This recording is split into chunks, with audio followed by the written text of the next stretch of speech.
Bismillahirrahmanirrahim. Assalamualaikum warahmatullahi wabarakatuh dan salam sejahtera semua. Jadi dalam rakaman kali ini saya akan membawakan rakaman berkenaan dengan bab 4 bagi subjek falsafah dan isu semasa. Bagi bab 4 iaitu berkenaan dengan psikologi dan juga sosial bagi konsep insan.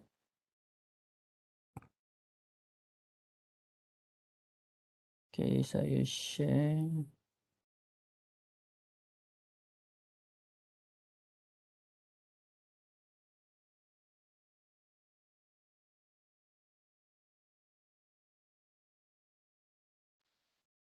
Okey, untuk bab ini kita akan melihat ataupun bab keempat ini kita akan melihat mengenai asal-usul insan, konsep-konsep utama yang mencirikan keinsanan. Dan juga kita akan melihat atau menjelaskan hakikat dan sifat insan secara lebih menyeluruh. Kita juga akan menghuraikan konsep insan sejahtera melalui perkembangan insan jeri seperti yang ada di dalam falsafah pendidikan kebangsaan dan juga falsafah pendidikan negara. Dan juga kita akan menganalisis konsep insan sejahtera dalam menghadapi cabaran-cabaran kemanusiaan di peringkat lokal dan juga nasional dan global.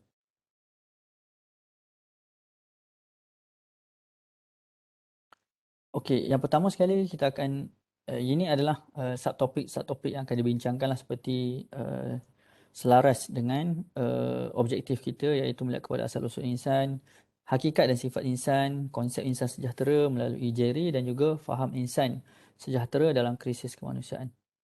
Okey, sebagai pengenalan, sejarah ataupun sejarah falsafah khususnya falsafah Greek, silam dan juga falsafah ketimuran ataupun oriental filosofi telah ada orientasi ke arah menggunakan pemikiran falsafah untuk mencari jalan dan langkah bagaimana manusia dapat mencapai kebahagiaan dan kesejahteraan dalam kehidupan.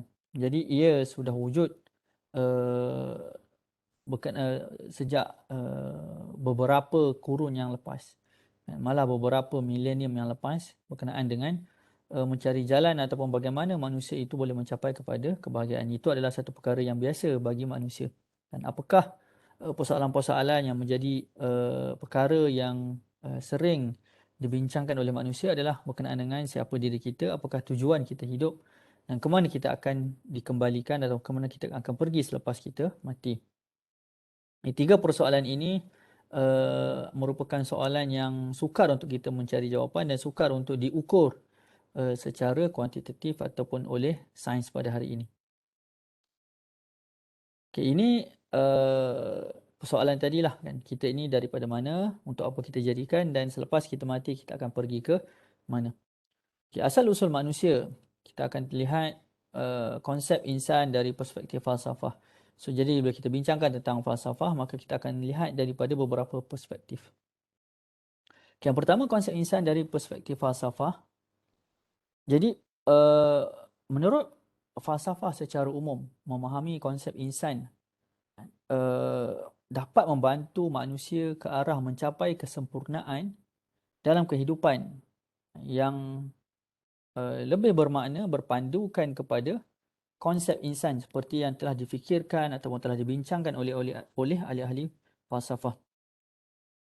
Sebagai contoh, Socrates beliau telah menyebutkan bahawa the unexamined life is not worth living. So itu adalah pandangan daripada Socrates.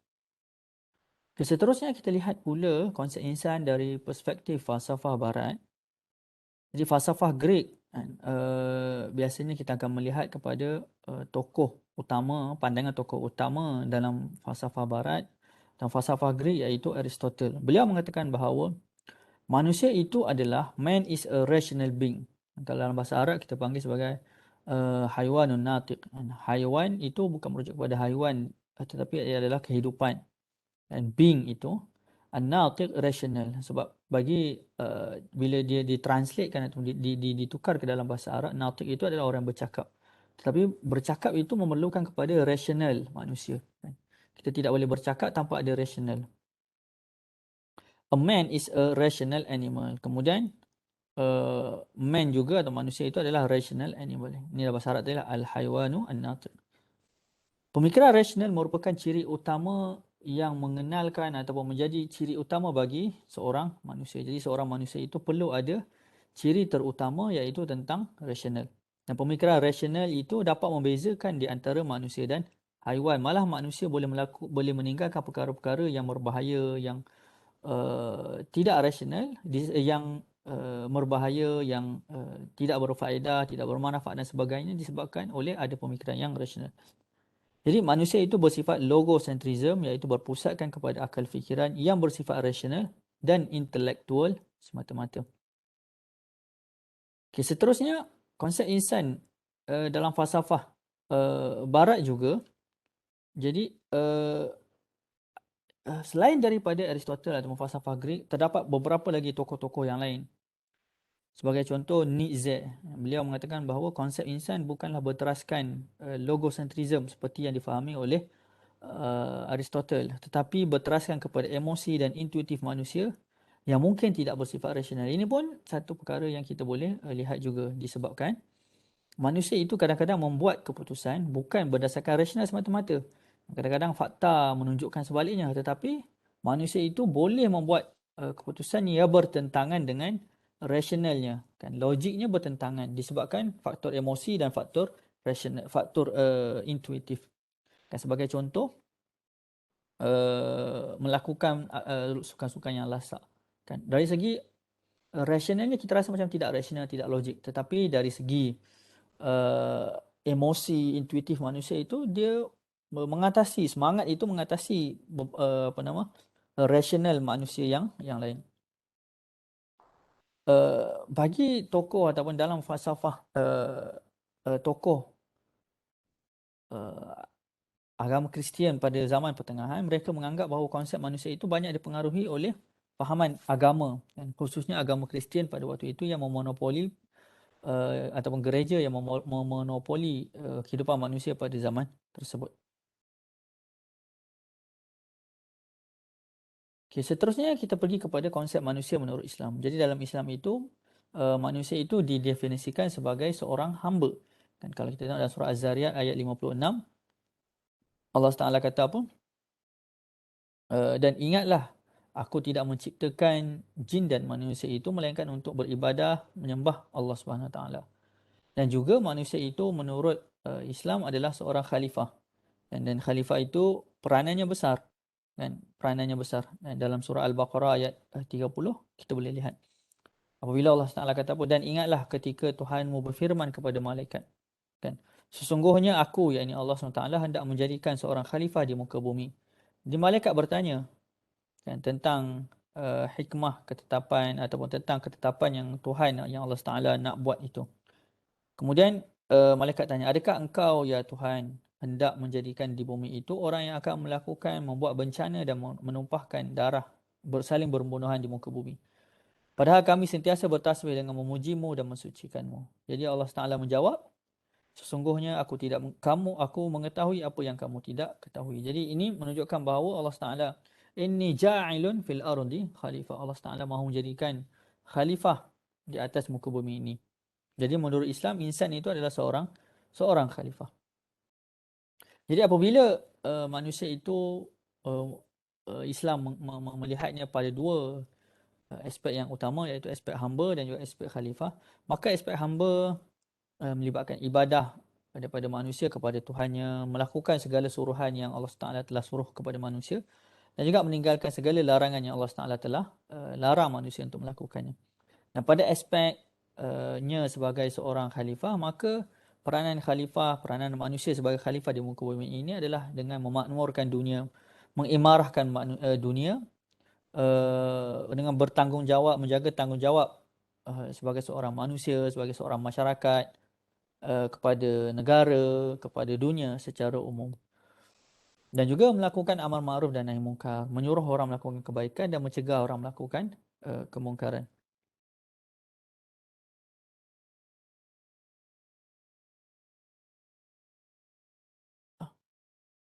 Okey, seterusnya lagi dalam Islam juga, manusia itu dia akan dihisap, akan dihitung di atas segala kebaikan, segala kejahatan yang telah dilakukan. Allah Taala sebut di dalam surah Fatir ayat 18, dan ketahuilah seseorang itu dia tidak akan memikul dosa yang dilakukan oleh orang yang lain. Jadi setiap orang itu akan menanggung dosa yang telah dilakukan. Kemudian manusia juga menurut Islam apabila telah mati, maka tibalah waktu mereka akan dimatikan. Dan disebutkan di surah An-Nahl ayat 61. Dan apabila telah sampai waktunya yang ditentukan bagi mereka untuk hidup, maka mereka akan mati tanpa dicepatkan dan tanpa dilambatkan. Okay, seterusnya, konsep insan menurut Kristian jadi disebutkan di dalam Bible. Genesis telah menerangkan bahawa manusia pertama yang diciptakan oleh Tuhan ialah daripada debu tanah. Sebagaimana yang diungkapkan di dalam Genesis, iaitu ketika itulah Tuhan membentuk manusia itu daripada debu tanah dan menghembuskan nafas hidup ke dalam hidungnya. Demikianlah manusia itu menjadi makhluk yang hidup. Kemudian disebutkan juga lagi kenapa manusia itu diciptakan uh, supaya mentaati segala perintah Tuhan. Kerana bagi maksud itulah manusia diciptakan. Jadi bagi masyarakat, bagi penganut Kristian, manusia dilahirkan dalam keadaan berdosa dan dosa ini dikenali sebagai dosa warisan. Iaitu dosa yang dilakukan oleh Adam, itu manusia yang pertama. Dan pengsaliban Jesus adalah sebagai lambang pengorbanan suci untuk melepaskan manusia daripada dosa warisan tersebut. Dan kematian manusia juga menurut Kristian adalah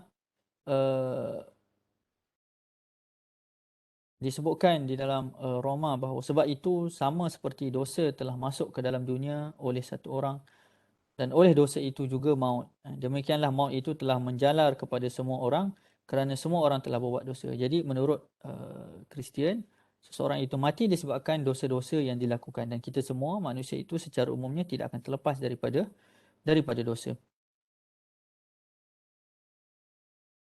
Okey, seterusnya konsep insan menurut Hindu, kan. Dan manusia menurut masyarakat Hindu, manusia pertama adalah Syayambumanu, iaitu bermaksud makhluk berfikir yang mengembangkan dirinya sendiri. Dan matlamat kehidupan manusia menurut ajaran Hindu adalah untuk mencapai moksha, kan. Uh, itu dan itu adalah matlamat kehidupan manusia. Seseorang manusia itu dia akan terikat dengan kehidupan dunia, kan. Maksudnya dia akan lahir, kemudian mati, kemudian dia akan lahir dalam kehidupan dunia ini sehinggalah bebas mencapai tahap karma dan tahap kebebasan yang dinamakan sebagai moksha. Jadi menurut masyarakat Hindu juga ataupun menurut penganut Hindu juga, kematian jiwa itu tidak akan mengalami kematian. Dan Atman tidak akan, jiwa itu tidak akan mengalami kematian, dan kematian hanya akan berlaku kepada fizikal manusia sahaja. Kematian bukanlah bencana yang besar. Ia merupakan perjalanan jiwa yang nanti akan menjelma semula ke alam nyata dalam fizikal yang baru. Ini yang dinamakan sebagai kebangkitan semula. Jika seseorang manusia pada kehidupannya sekarang ini sentiasa hidup dan suka dan bahagia dan derita, semua itu akan terbabit terkait dengan hukum karma. Okay, seterusnya, konsep insan menurut Buddha. Jadi matlamat kehidupan manusia menurut ajaran Buddha adalah untuk mencapai tahap nirvana, iaitu tahap kebahagiaan yang tertinggi. Kepercayaan kematian pula, kepercayaan Buddha tentang hukum karma di mana seseorang itu dalam kelahiran terbarunya akan dapat pembebasan kerana perbuatan yang dilakukannya dalam kehidupan terdahulu. Jadi semuanya kehidupan sekarang ini adalah tergantung kepada apa yang dilakukannya pada kehidupan terdahulu. Dan untuk mengelak seseorang itu dilahirkan semula, maka seseorang Buddha itu perlu mencapai tahap nirvana. Okay, seterusnya adalah Konfusianisme. Dan Konfusianisme itu adalah satu kepercayaan yang bukan berteraskan kepada agama atau bersifat wahyu. Sebaliknya ialah satu idea yang berkait dengan prinsip-prinsip etika yang harus diikuti oleh manusia untuk mencapai tahap kebahagiaan dan kehidupan yang sebenar. Contohnya anak perlu menghormati ibu bapa, perlu mentadbir alam ini dengan baik, dengan adil dan saksama. Okay, seterusnya Taoisme, menurut mereka manusia haruslah dilihat dalam konteks hubungannya dengan alam sekitar, Mother Nature, dan juga menghormati alam akan mencapai tahap kebahagiaan yang sebenar dalam kehidupan manusia. Taoisme juga mempunyai kepercayaan ataupun konsep Wu Wei, iaitu tindakan yang selari dengan fitrah alamiah, dan manusia haruslah tidak meletakkan kepentingan dirinya dalam melakukan sesuatu tindakan. Dan seterusnya hubungan manusia dengan alam dan kefahaman tentang sifat manusia serta hubungannya dengan alam adalah sangat penting. Jadi itu adalah konsep insan menurut Taoisme. Okay, seterusnya hakikat dan sifat insan. Ini dari segi sains dan juga dari segi sains kita lihat bahawa manusia itu dilahirkan daripada pencantuman antara sperma dan juga ovum yang akhirnya berlaku persenyawaan dan ia membesar sehinggalah menjadi manusia pada hari ini. Uh, Cumanya ke kepercayaan agama-agama yang mengatakan bahawa manusia itu mempunyai satu unsur lain yang tidak boleh diukur oleh sains, iaitu unsur roh. Dan roh itulah yang akan berlegar, yang akan menjadikan seseorang itu manusia menurut pandangan agama. Jadi penciptaan manusia menurut Al-Quran boleh dilihat di dalam Al-Quran. Surah Al-Mu'minun ayat 12, 13 dan ayat 14. Kalau kita tengok yang pertama, Allah Taala menjadikan manusia itu di dalam surah Al-Mu'minun ayat ke-14 itu manusia diciptakan bermula daripada nutfah, iaitu bermula daripada persenyawaan dan pencantuman antara sperma dan ovum. Kemudian terbentuknya alaqah, iaitu sel yang sudah disenyawakan dan akan tertanam di dinding rahim, akan tertempel di dinding rahim. Seterusnya daripada alaqah menjadi mudghah, iaitu seketul darah beku ataupun daging beku yang berbentuk daging, mengandungi saraf, mengandungi ciri-ciri yang lain. Seterusnya menjadi izam dan lahm, iaitu tulang-tulang yang berbentuk dan kemudian menjadi otot dan sebagainya yang membungkus daging tersebut atau membungkus rangka tersebut, dan darah mula mengalir wujud di dalam pada peringkat ini. Kemudian khalqan akhar ini fasa penyempurnaan. Dan organ itulah menjadi dengan lebih kompleks, dan yang terakhir adalah nafkhir ruh, iaitu peringkat penciptaan roh. Yang mana ini adalah satu peringkat yang tidak boleh diukur, dicapai, diuji oleh sains. Jadi manusia itu dia terdiri daripada unsur ini yang kita tidak boleh pisahkan, iaitu unsur fizikal dan juga unsur spiritual. Jadi unsur material atau unsur fizikal itu adalah merupakan penciptaan manusia daripada tanah ataupun daripada debu, dan yang akhirnya menjadi manusia. Dan daripada manusia itu Allah Taala tarik tulang yang ada daripada tulang rusuk Nabi Adam, dan dijadikan daripada tulang tersebut satu lagi makhluk wanita yang dinamakan sebagai Hawa. Dan selepas itulah baru berlaku proses biologi seperti biasa. Jadi manusia itu juga mengandungi unsur roh ataupun unsur rohani, unsur spiritual. Di roh ini adalah sesuatu yang tidak diketahui oleh sesiapa, dan Allah Taala sebut di dalam Al-Quran, wa yas'alunaka 'anir ruh qul ruhu min amri rabbi. Manusia ada yang bertanya tentang roh, tetapi Allah kata roh itu adalah urusan Tuhan. Okay, seterusnya kita lihat kepada pembinaan insan sejahtera dari perspektif Islam.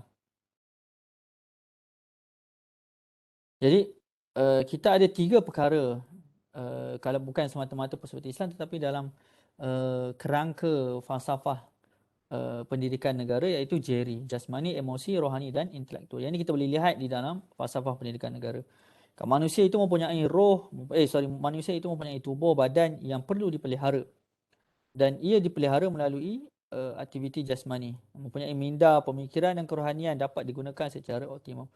Manusia itu juga mempunyai emosi, dan jika emosi manusia terganggu, manusia tidak akan mencapai kehidupan yang sejahtera kerana ia akan sentiasa menghadapi tekanan.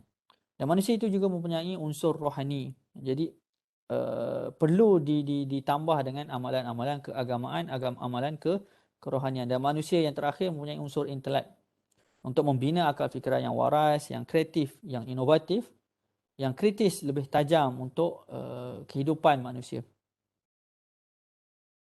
Cabaran untuk mencapai atau tahap insan sejahtera. Jadi kita boleh pecahkan kepada 3, iaitu cabaran kepada atau perkara perlu dilengkapkan oleh diri sendiri, masyarakat dan juga negara. Yang pertama sekali, apakah ciri-ciri manusia yang perlu ada, yang ada pada manusia insan sejahtera itu adalah mempunyai kepercayaan yang sejahtera. Yang ini kita boleh lihat, atau akidah yang sejahtera, kepercayaan sejahtera dalam rukun negara, kepercayaan kepada Tuhan. Kemudian kita ada ibadah, amalan-amalan keagamaan yang dilakukan secara betul. Kemudian kita perlu well organised, tersusun dalam semua perkara, dalam setiap urusan. Mempunyai kepribadian yang mulia, strong character. Dan pembinaan karakter inilah yang menjadi semakin sukar. Untuk kita melahirkan manusia yang cemerlang dari aspek intelektual, kita boleh melahirkan melalui akademik. Tetapi untuk melahirkan manusia melalui karakter, pembinaan karakter yang mulia itu perlu mengambil masa yang lama. Fizikal yang kuat, kemudian daya intelek yang tinggi, sentiasa bermujahadah melawan nafsu daripada melakukan perkara-perkara yang tidak baik, menjaga waktu, ketepatan waktu, mempunyai kemampuan untuk berusaha sendiri, independen, seorang yang tidak terikat dengan orang lain. Dan terakhir, memberi manfaat kepada orang lain. Okay. Setiap individu juga mestilah mempunyai kesedaran terhadap kesihatan mental. Kan kita tahu bahawa zaman sekarang ini isu mental merupakan salah satu daripada isu yang sangat besar untuk diberikan perhatian. Masalah kesihatan mental ini juga bukan sahaja mengakibatkan gejala gangguan ataupun penyakit mental, tetapi turut mendatangkan kesan kepada kehidupan sosial dan tahap kefungsian seseorang individu tersebut. Isu kesihatan mental kan, seperti stres, keresahan, kemurungan, penderaan, tingkah laku, ingin bunuh diri, memerlukan kepada sokongan emosi dan kaunseling yang berterusan. Fakta menunjukkan bahawa daripada tahun 1 Januari sehingga ke 18 Jun 2021, talian bantuan sokongan psikososial telah menerima sebanyak lebih daripada 100,000 panggilan.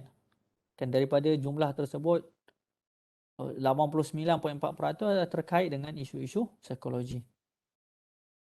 Okay. Isu kesihatan mental ini juga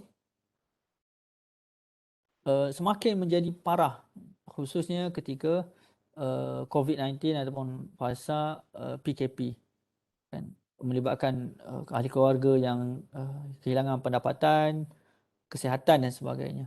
Jadi masalah kesihatan mental dalam kalangan warga kampus, semua pihak perlu peka dengan persekitaran di sekeliling kita. Bagaimanakah tahap kesihatan mental rakan-rakan kita, jiran kita yang lain. Jadi kalau kita tengok di universiti ataupun di kampus, kita ada banyak pusat-pusat bantuan, antaranya pusat kaunseling UTM, pusat kesihatan UTM, pusat Islam UTM dan juga penasihat akademik jika berlaku masalah untuk kita, untuk para pelajar rujuk. Begitu juga dengan sokongan sosial di luar kampus, kita ada talian kasih yang diuruskan oleh Kementerian Pembangunan Wanita, Keluarga dan Masyarakat. Kita ada talian KSK Care, Pusat Khidmat Keluarga, Sosial dan Komuniti, JAKIM. Dan kita ada banyak lagi yang lain, kan? Befrienders, D-Home, Mental Health Association, Mental Health Psychosocial Support Service. Dan kita ada klinik psikiatris di hospital dan pusat komuniti kesihatan mental Mentari. Okay, seterusnya dalam melahirkan masyarakat yang sejahtera, apa yang perlu kita buat adalah untuk kita membina masyarakat yang aman dan harmoni, untuk kita membina masyarakat yang berilmu, untuk kita membina masyarakat yang berakhlak. Ini satu cabaran yang bukan mudah. Untuk membina masyarakat yang menjaga alam sekitar, untuk membina masyarakat yang maju dan juga progresif, untuk membina masyarakat yang penyayang dan prihatin, dan terakhir adalah untuk membina masyarakat yang boleh bekerjasama dan bertolak ansur. Kemudian cabaran untuk mencapai negara sejahtera pula, kan, iaitu cabaran untuk melantik kepimpinan yang kompeten dan integriti. Kan kita lihat pemilihan ini adalah melalui peti undi kita dan kita sendiri yang akan menentukan, berfikir, menilai tahap kompetensi yang ada pada ciri-ciri wakil rakyat yang kita pilih. Kemudian kita ada urus takbir yang baik, kita ada pembangunan yang lestari, pengagihan kekayaan yang sama rata antara rakyat, kan. Tidak ada yang golongan terlalu tinggi, terlalu kaya sehingga melupakan golongan-golongan yang rentan, yang bawahan. Pembangunan ekonomi yang mampan, yang tidak hanya fokus kepada satu-satu golongan ataupun satu-satu bidang pekerjaan, tetapi fokus kepada semua bidang. Dan yang terakhir adalah kebajikan dan kesihatan rakyat yang terjamin. Ini adalah antara cabaran yang perlu dipikul untuk mencapai tahap negara sejahtera. Jadi sebagai kesimpulan, penghayatan konsep insan disebut di bawah akronim JERI dapat membolehkan seseorang itu menghadapi cabaran dalam kehidupannya. Konsep insan dari pelbagai fahaman falsafah adalah bertujuan untuk mencapai kesejahteraan dan kebahagiaan hidup. Pembinaan masyarakat dan negara sejahtera perlulah bermula dengan diri sendiri. Kita sebagai ejen perubahan masyarakat perlu peka dengan perkara ini. Yang terakhir adalah sedar dan muhasabah dengan asal usul kita sebagai manusia dan hayati semula apakah kita telah melaksanakan tugasan kita sebagai seorang manusia di dunia ini. Okay, jadi akhir kata, manusia itu asalnya dari tanah. Saya petik kata-kata daripada Buya Hamka. Manusia itu asalnya dari tanah, makan hasil daripada tanah, berdiri di atas tanah dan akan kembali ke dalam tanah. Lalu kenapa kita bersifat langit? Maksudnya tanah itu adalah kita berpijak di bumi yang rendah. Bukanlah kita meninggi seperti kita seolah-olah berada di langit. Jadi itu sahaja daripada saya. Assalamualaikum warahmatullahi wabarakatuh.